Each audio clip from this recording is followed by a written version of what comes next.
주님께서 죽은 나사로를 살리시는 그 이야기가 등장합니다.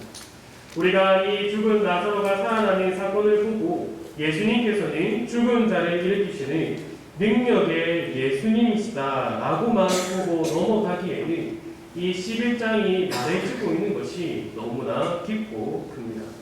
오늘 이 시간 죽은 나사로가 살아나는 이 사건에 대해서 우리가 세 가지의 중점을 두고 한번 살펴보고자 합니다.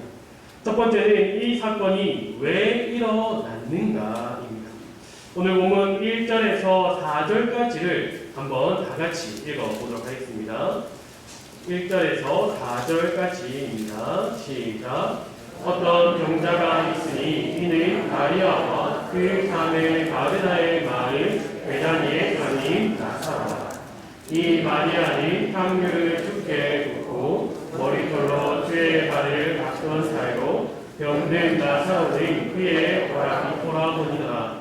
이에 그 누이들이 예수께 사람을 보내어 이르되 주여 보시옵소서 사랑하시는 자가 병들었나이다 하니 예수께서 들으시고 이르시되 이 병은 죽을 병이 아니야 하나님의 영광을 위하며 하나님의 아들이 이로 말미암아 영광을 받게 하려 합니다. 마리아와 마르다가 사람을 보내어서 나사로가 병이 들었다라는 소식을 전했습니다. 이에 예수님께서는 그 말을 듣고 이 나사로가 죽을 병에 걸린 것이 아니라 하나님의 영광을 위한 것이며 그로 인하여서 그 하나님의 아들이 자신이 그 영광을 받을 것이다 라는 것을 말씀하십니다. 이 예수님께서 답변하신 이 말씀을 혹시 곧바로 이해하시겠습니까? 나사로가 병이 들었는데 그 이유가 하나님의 영광을 위함이고 또 그 일로 인하여 하나님의 아들인 그 예수님께서 영광을 받는다라는 이 말이 우리가 이해하기에 조금 힘듭니다. 예수님의 말이 이해가 가지 않는 것은 어쩌면 당연한 것일 수도 있습니다. 우리가 아프거나 내 자신이 아프거나 우리 가족이 아프다면 무엇이 가장 먼저 필요하겠습니까? 그 병이 낫는 게 최우선이죠. 그래서 마르다와 마리아가 나사로의 병을 낫게 하기 위하여서 예수님께 사람을 보낸 것이죠. 하지만 예수님은 우리의 생각과 필요와 정반대의 것을 말씀하여 주십니다. 그리고 나서 예수님은 그곳에 이틀 더 유하셨다라고 기록하고 있습니다. 우리로서는 도저히 이해할 수 없는 것이죠. 우리뿐만 아니라 제자들도 그랬을 겁니다. 예수님께서 사랑하시던 그 나사로가 병이 들었다라는 그 말을 들었는데도 예수님께서는 곧바로 나사로에 가지 않으시고 그곳에서 유했기 때문이죠. 이틀 후에 유대로 가자는 예수님의 말에 제자들이 당황하고 있습니다. 우리 친구 나사로가 잠들었다는 이 예수님의 말에 그들은 자고 있는 거면은 그가 낫겠습니다 라고 답하죠. 제자들이 이해를 못하자 예수님께서 그들에게 풀어서 다시금 말씀해 주십니다. 14절과 15절을 한번 다 같이 읽어보도록 하겠습니다. 시작. 이에 예수께서 밝히 이르시되 나사로가 죽었느니라. 내가 거기 있지 아니한 것을 너희를 위하여 기뻐하노니 이는 너희로 믿게 하려 함이라. 그러나 그에게로 가자 하시니 예수님께서 제자들에게 나사로의 죽음을 알리셨습니다. 그런데 이상하지 않습니까? 분명히 예수님께서 4절에서는 이 나사로의 병은 죽을 병이 아니다라고 말씀하셨는데 오늘가 방금 읽은 이 14절에서는 지금 나사로가 죽었다라고 말씀하고 계시는 거죠. 이 4절의 말씀과 14절의 말씀이 뭔가 일치되지 않는 것처럼 보입니다.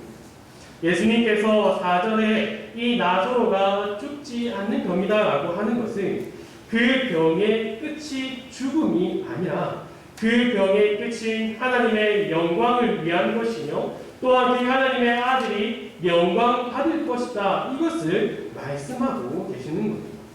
죽은 나사로를 살리는 사건이 예수님께서 십자가에 죽게 되는 아주 결정적인 역할을 하게 됩니다.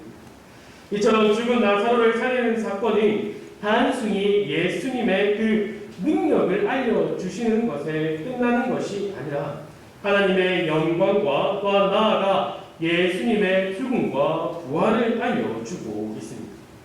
이어지는 우리가 살펴보아야 할 두 번째 중점은 죽은 나사로를 살리셨다라는 겁니다. 예수님께서는 나사로가 병들었다라는 이야기를 듣고 곧장 나사로에게 가서 그를 고쳐주시지 않습니다. 이 이야기를 듣고 이틀간 더 그 자리에 유하셨습니다. 그리고 나사로가 죽고 난 이후에야 제자들에게 나사로가 죽었다라고 알리시고 그를 살리기 위하여서 베다니로 향하게 됩니다. 예수님께서 이렇게 하신 이유가 무엇이라고 생각이 듭니까? 15절에 보면 이렇게 말씀하고 계십니다. 내가 거기 있지 아니한 것을 너희를 위하여 기뻐하노니 이는 너희로 믿게 하려 하니라. 그러나 그에게로 가자 하시니. 이 말씀을 읽고 예수님께서 나사로가 살아있을 때, 병이 들어있을 때 예수님 가서 고쳐주시는 것보다 그 나사로가 죽고 난 이후에 그 죽은 나사로를 살리는 그 능력을 보여준다면 제자들이 더 확실히, 그리고 많은 이들이 예수님을 더 확실히 믿겠구나라고 이해를 한다면 이것은 2%가 부족한 이해가 아니라 99% 아니 100% 부족한 이해라고 할 수 있습니다. 예수님께서 죽은 나사로를 살리시는 이유는 우리도 죽어 있는 자라는 것을 알려주기 위함입니다. 우리가 단지 병이 들어서 그 가운데 하나님의 독생자이신 예수님께서 오셔서 우리를 구원해 주신 것이 아니라 죄에 죽어 있는 우리에게 그 독생자가 오셔서 우리를 구원해 주신다라는 것을 알려주시기 위함입니다. 이 에베소서 2장 1절에서 3절에 이것이 아주 명확하게 나와 있습니다. 1절에서 3절까지 한번 다 같이 읽어보도록 하겠습니다. 시작. 그는 허물과 죄로 죽었던 너희를 살리셨다. 그때에 너희는 그 가운데서 행하여 이 세상 풍조를 따르고 공중의 권세 잡은 자를 따랐으니 곧 지금 불순종의 아들들 가운데서 역사하는 것이다. 전에는 우리도 다 그 가운데서 우리 육체의 욕심을 따라 지내며 육체와 마음에 원하는 것을 하여 다른 이들과 같이 본질상 진노의 자녀였으니 숨을 쉬고 있다고 해서 살아있는 것이 아니다라고 말씀하시죠. 숨을 쉬면서도 세상의 풍조를 따르고 세상의 권세에 잡은 자를 따르고 육체의 욕심, 육체와 마음의 종욕에 따라서 그것을 원하는 대로 살아간다면 허물과 죄에 죽어 있는 자라고 말하고 있습니다. 예수님께서는 이 죽은 나사로를 살리시는 사건을 통하여서 너희는 살아있는 것이 아니라 허물과 죄 가운데서 죽어 있는 자다. 그 죽은 너희를 살리는 것은 부활과 생명이 바로 오직 나 예수 그리스도라는 사실을 지금 이 사건을 통하여서 선포하고 계시는 겁니다. 여기까지는 우리 성도 여러분들이 다 아시는 내용일 겁니다. 다 아는 내용이라 그런지 뭔가 새롭지 않고 또한 이 말을 들어도 감격이 되지 않는 분들이 있을 겁니다. 이 놀라운 사실을 들어도 감격이 되지 않는 이유가 무엇일까요? 그저 많이 듣고 익숙하기 때문입니다. 그렇지 않습니다. 세 번째 중점에서 이 문제의 원인을 발견할 수 있습니다. 세 번째 중점은 마르다와 예수님의 대화입니다. 21절에서 27절을 한번 다 같이 읽어보도록 하겠습니다. 시작. 마르다가 예수께 여짜오되 주께서 여기 계셨다면 내 오라버니가 죽지 아니하였겠나이다. 그러나 나는 이제라도 주께서 무엇이든지 하나님께 구하시는 것을 하나님이 주실 줄을 알아이다. 예수께서 이르시되 내 오라버니가 다시 살아나리라. 마르다가 이르되 마지막 날 구할 때에는 다시 살아날 줄을 내가 아나이다. 예수께서 이르시되 나는 부활이요 생명이니 나를 믿는 자는 죽어도 살겠고 무릇 살아서 나를 믿는 자는 영원히 죽지 아니하리니 이것을 내가 믿느냐. 이르되 주여 그러하매다. 주는 그리스도시요 세상에 오시는 하나님의 아들이신 줄 내가 믿나이다. 아멘. 이 부분은 마르다의 신앙 고백이라도 말할 수 있습니다. 예수님께서 함께 계셨으면 나사로가 죽지 않았을 겁니다. 또한 예수님께서 이 죽은 나사로를 위하여서 하나님께 구한다면 그 놀라운 일들이 이루어지고 그 나사로가 살아날 것인가 라고 고백합니다. 이러한 고백에 예수님께서 마르다에게 한 가지를 질문하시죠. 나는 부활이요 생명이니 나를 믿는 자는 죽어도 살겠고 무릇 살아서 나를 믿는 자는 영원히 죽지 아니하리니 이것을 내가 믿느냐라고 질문하십니다. 이에 마르다는 이르되 주여 그러하매다. 주는 그리스도시여 세상에 오시는 하나님의 아들인 줄 내가 믿나이다라는 완벽한 대답을 하고 있습니다. 그랬던 마르다가 나사로의 무덤 앞에서는 전혀 다른 모습을 보여주고 있습니다. 그 나사로의 무덤 앞에서 예수님께서 돌을 옮겨라는 그 말에 마르다는 이렇게 대답합니다. 39절입니다. 주여 죽은 자가 나으리 되었음에 벌써 냄새가 나나이다. 분명히 마르다는 예수님의 하나님의 아들이시며 부활과 생명이라고 고백을 했습니다. 그리고 예수님께서 이 나사로를 살리기 위하여서 돌을 옮기라는 그 말에 네 예수님 제가 바로 이 돌을 옮기겠습니다.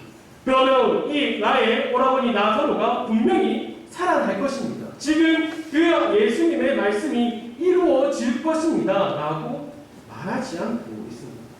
이미 죽은 지가 나흘이나 되었습니다. 벌써 냄새가 납니다. 라고 말합니다.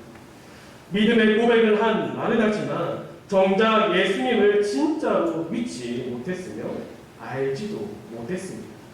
마르다만 그랬을까요? 28절에서 33절까지 함께 읽어보도록 하겠습니다. 시작. 이 말을 하고 돌아가서 가만히 그 자매 마리아를 불러 말하되 선생님이 오셔서 너를 부르신다 하니 마리아가 이 말을 듣고 급히 일어나 예수께 나아가되 예수는 아직 마을로 들어오지 아니하시고 마르다가 맞이했던 곳에 그대로 계시더라. 마리아와 함께 집에 있어 위로하던 유대인들은 그가 급히 일어나 나가는 것을 보고 곧바로 무덤에 가는 줄로 생각하고 따라가더니 마리아가 예수 계신 곳에 가서 배웠고 그 발 앞에 엎드려 이르되 주께서 여기 계셨더라면 내 오라버니가 죽지 아니하였겠나이다. 예수께서 그가 우는 것과 또 함께 온 유대인들이 우는 것을 보시고 심령에 기통이 여기시고 불쌍히 여기시다. 이 마르다보다 믿음이 더 좋다고 생각했던 마리아조차 예수님을 제대로 알지 못했습니다. 부활이여 생명이신 예수님께서 지금 당장 나사로를 살릴 수 있다는 사실을 알지 못했습니다. 자신이 생각한 만큼, 자신이 이해한 만큼만 예수님을 바라보고 있는 것이죠. 이에 예수님의 반응을 보시기 바랍니다. 어떠한 모습이십니까? 심령에 비통히 여기시고 불쌍히 여기사. 마리아와 함께 온 유대인들이 슬퍼 우는 그 모습을 보고 감정이 올라와서 그들을 보면서 불쌍히 여긴 것이 아닙니다. 자신을 제대로 알지 못하는 그들의 모습을 보고 비통히 여기시고 불쌍히 여기셨습니다. 그로 인해 눈물까지 흘리십니다. 몇몇 유대인들은 예수님께서 눈물을 흘리시는 것을 보고 이렇게 말하고 있습니다. 36절에서 37절입니다. 이에 유대인들이 말하되 보라 그를 얼마나 사랑하셨는가 하며 그중 어떤 이는 말하되 맹인의 눈을 뜨게 한 이 사람이 그 사람은 죽지 않게 할 수 없었더냐 하다. 이것은 예수님을 보면서 비꼬아 말하고 있는 거죠. 예수님을 제대로 알지 못하고 그의 능력과 그가 행한 일들만 알고 있는 자들이 보고 예수님은 그들의 말을 듣고 다시금 비통히 여기십니다. 16절에서도 우리도 주와 함께 죽으러 가자라고 고백한 이 도마도 예수님이 잡히실 때는 도망갑니다. 자신의 고백과 삶이 일치되지 않는 이러한 일이 일어나는 이유가 무엇입니까? 부활과 영생이 지금 나에게 있는 것이 아니라 이후 천국에서만 이루어질 것이다라고 생각하기 때문이죠. 이렇게 생각하는 것은 내가 이제 믿게 되었는데 왜 내가 살아가는 이 현실에서는 나는 왜 형통케 되지 않고 힘든 것인가 라고 생각하기 때문입니다. 예수 그리스도를 믿으면 이제 하나님을 믿게 되면 내가 그의 인도하심을 받는 자로는 늘 기쁨이 있어야 되는데 늘 기쁨이 있어야 하지만 그 기쁨은 잠깐이고 고통이 있고 고난이 있고 살아가는 데 있어서 물질적인 그 혁신적인 문제가 내 앞에 있다고 보니까 그 부활과 생명이신 예수님이 지금 이 자리에서 나에게 역사하시고 일하신다는 사실을 놓치게 되는 겁니다. 오늘 초등부는 달란트 잔치를 했습니다. 우리가 상반기와 하반기에 나눠서 두 차례를 하지만 상반기에는 이런저런 문제 때문에 하지 못하고 이제 9월이 다 끝나갈 때야 드디어 이제 달란트 잔치를 했습니다. 우리 아이들이 달란트 잔치를 하기까지 아주 어려운 시간을 보내었습니다. 아마 우리 아이들에게 있어서는 마치 광야 생활과 같았겠죠. 이 달란트를 모으기 위하여서 우리 아이들이 정말 열심히 했습니다. 하루에 성경 한 장씩을 꼭 읽어야 했었고 또한 성경 퀴즈도 했어야 합니다. 암송도 하고 또 매주 나가는 기도문에 따라서 우리 아이들이 기도하는 영상도 올려야 했습니다. 우리 아이들이 이 많은 것들을 하는 그 가운데에 시간이 흘러가면은 달란트는 쌓여갔지만 그것을 사용하지 못하니까 얼마나 답답했겠습니까? 7월쯤이 되니까 이제 아이들이 달란트를 받아도 기뻐하는 모습이 없었습니다. 왜 그렇습니까? 있어봐야 사용하지 못하기 때문입니다. 내가 그것을 받아봤자 어떻게 누려야 하는지 제대로 알지 못하고 있었기 때문이죠. 오늘 달란트 잔치에 참여한 우리 아이들의 모습은 마치 천국의 기쁨을 누리는 표정이었습니다. 주 안에 사랑하는 성도 여러분, 성도인 우리에게는 하나님의 사랑이 있습니다.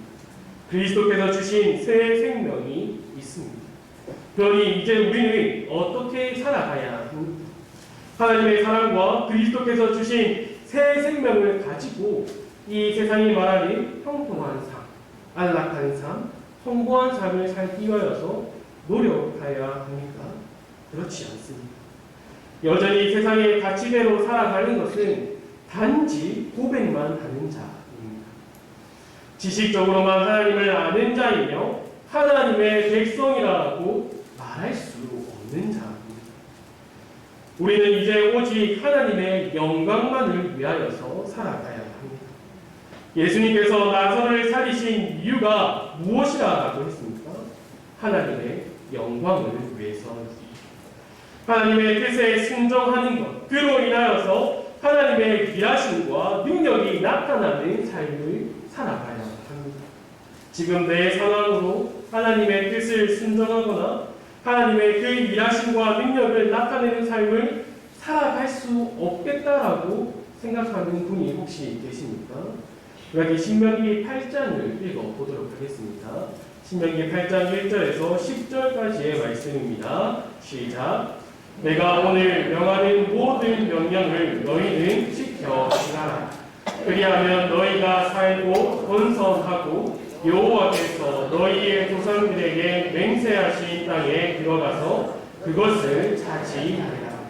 내 하나님 여호와께서 이 40년 동안에 내게 광야 길을 걷게 하신 것을 기억하라. 이는 너를 낮추시며 너를 시험하사 내 마음이 어떠한지 그 명령을 지키는지 지키지 않는지 알려 하시며 너를 낮추시며 너를 줄이게 하시며 또 너도 알지 못하며 내 조상들도 알지 못하던 만나를 내게 먹이신 것은 사람이 떡으로만 사는 것이 아니요 여호와의 입에서 나오는 모든 말씀으로 사는 줄을 내가 알게 하려 하시니라. 이 40년 동안에 내 의복이 떼어지지 아니하고 내 말이 부르짖지 아니하였느니라. 너는 사람이 그 아들을 징계함같이 내 하나님 여호와께서 너를 징계하시는 줄 마음에 생각하고 내 하나님 여호와의 명령을 지켜 그의 길을 따라가며 그를 경외할지니라. 내 하나님 여호와께서 너를 아름다운 땅에 이르게 하시나니 그곳은 골짜기든지 산이든지 시내와 문천과 샘이 흐르고 밀과 보리의 소산지요 포도와 무화과와 석류와 감람나무와 꿀의 소산지라. 내가 먹을 것에 모자람이 없고 내게 아무 부족함이 없는 땅이며 그 땅의 돌은 철이요 산에서는 동을 캘 것이라. 내가 먹어서 배부르고 내 하나님 여호와께서 옥토를 내게 주셨으므로 말미암아 그를 찬송하리라. 아멘. 출애굽한 이스라엘 백성들은 광야 생활을 했지만 그 생활 가운데서 늘 하나님과 동행하는 삶이었습니다. 하나님께서 이 이스라엘 백성들을 광야 생활을 통하여서 하나님의 영광만을 위해 살아가는 그분의 백성으로 만들어 가셨습니다. 우리에게도 동일하게 일하십니다. 내 삶이 광야와 같은 삶이라고 할지라도 그 삶을 인도하시는 분은 하나님이십니다. 나중에 삶이 좀 넉넉해지면은 그렇게 살아야지라고 생각해서는 안 됩니다. 특히 우리 자녀들에게 지금 공부하고 세상이 요구하는 대로 살아가고 나중에 대학 가서 나중에 취직하고 나서 신앙생활 열심히 하라고 하지 마시기 바랍니다. 예수님께서는 나사로에게 나중에 나오라라고 명령하지 않으셨습니다. 지금 이 시간 바로 지금 나오라고 하셨습니다. 하나님의 영광을 위해 살아간다라는 것이 무엇입니까? 나에게 주어진 그 은혜에 감사하며 사는 것, 나에게 주어진 이 좋은 직장과 가정, 건강을 허락해 주심에 감사를 드리는 것 아닙니다. 이것은 부가적인 것입니다. 빌립보서 2장 5절에서는 이렇게 말을 하고 있습니다. 너희 안에 이 마음을 품으라. 곧 그리스도 예수의 마음이니. 어떤 마음입니까? 이것을 풀이할 때에 죽기까지 하나님의 뜻에 복종하는 것, 다른 어떤 것도 타협하지 않고 오직 하나님의 뜻에 순종한 그 예수 그리스도의 마음을 품으라라고 말하고 있습니다. 왜 우리에게 이 마음을 품으라라고 알려주실까? 성도라 부름을 받은 우리는 이제 나 자신의 것이 아니라 그리스도의 것이기 때문입니다. 그래서 우리 안에 행하시는 이가 하나님이시며 하나님의 깊으신 뜻을 위해 우리에게 소원을 두고 행하시는 이가 바로 하나님이시다라고 말씀하고 계십니다. 바로 하나님의 흠없는 자녀로 살아서 세상 가운데 빛을 내며 살아가라고 말씀하고 계시는 거죠. 이것이 하나님의 영광을 위해 사는 것입니다. 에베소서 2장 4에서 6절에서는 이렇게 말을 하고 있습니다. 긍휼이 풍성하신 하나님이 우리를 사랑하신 그 큰 사랑을 인하여 허물로 죽은 우리를 그리스도와 함께 살리셨고 너희는 은혜로 구원을 받은 것이다. 또 함께 일으키사 그리스도 예수 안에서 함께 하늘에 앉히시니. 그리고 그 이후에 19절에 이런 말씀이 이어집니다. 그러므로 이제부터 너희는 외인도 아니요 나그네도 아니요 오직 성도들과 동일한 시민이요 하나님의 권속이다. 그 뒤에 이어지는 22절은 더 놀랍습니다. 너희도 성령 안에서 하나님이 거하실 초소가 되기 위하여 그리스도 예수 안에서 함께 지어져 가느니라. 하나님의 성도, 권속, 하나님의 흠없는 자녀가 되는 것, 성령 안에서 하나님이 거하실 초소가 되기 위하여 그리스도 안에서 함께 지어져 가는 것, 이것이 하나님의 영광을 위한 것입니다. 이것을 깨닫게 하기 위하여서 오늘 요한복음 11장에 나오는 죽은 나사로를 살리십니다. 그리고 동일하게 허물과 죄로 죽어있던 우리에게 우리를 살리시고 우리에게 부활이요 생명이신 그 하나님 예수님을 우리에게 알려주고 있습니다. 그리고 우리를 살리신 이후에 나오라라고 말씀하여 주십니다. 오늘 우리가 이 자리에 성도라는 이름으로 함께 모여 하나님을 찬양하고 말씀을 듣고 있는 것이 바로 그 증거가 되는 것입니다. 주 안에 사랑하는 성도 여러분, 하나님의 부름과 택함을 받은 백성으로서 하나님의 영광만을 위하여 삶을 살아가시기 바랍니다. 하나님의 영광이라 말을 하고 내 영광을 위해서 살아가는 것이 아니라 오직 그리스도 안에서 하나님의 영광만을 위해 살아가는 우리 축복노교회 성도들이 되기를 간절히 소망합니다. 아버지 하나님 감사합니다. 하나님의 택하심과 하나님의 부르심으로 인하여 하나님의 성도인 우리가 여전히 죄의 본성에 따라 행하며 살아가는 것이 아니라 그리스도 안에서 흠없는 백성으로 자라가며 오직 하나님의 영광만을 위해 살아갈 수 있도록 우리를 붙들어 주시고 우리를 끝까지 인도해 주시기 간절히 원합니다. 그리고 우리가 이것을 단지 이 시간 입으로 고백하는 것이 아니라 우리의 삶 가운데서 이것을 누리며 살아갈 수 있도록 우리를 더욱 붙들어 주시옵소서. 날마다 그 은혜 가운데 살게 하여 주시고 날마다 그 그리스도 안에서 하나님의 말씀을 깨달아서 그 말씀 안에 의지하고 붙들고 살아갈 수 있도록, 그래서 오직 내 삶이 나를 위한 것이 아니라 하나님의 영광만을 위한 것이 되도록 우리를 더욱 붙들어 주시옵소서. 이 모든 것 예수님의 이름으로 기도드립니다.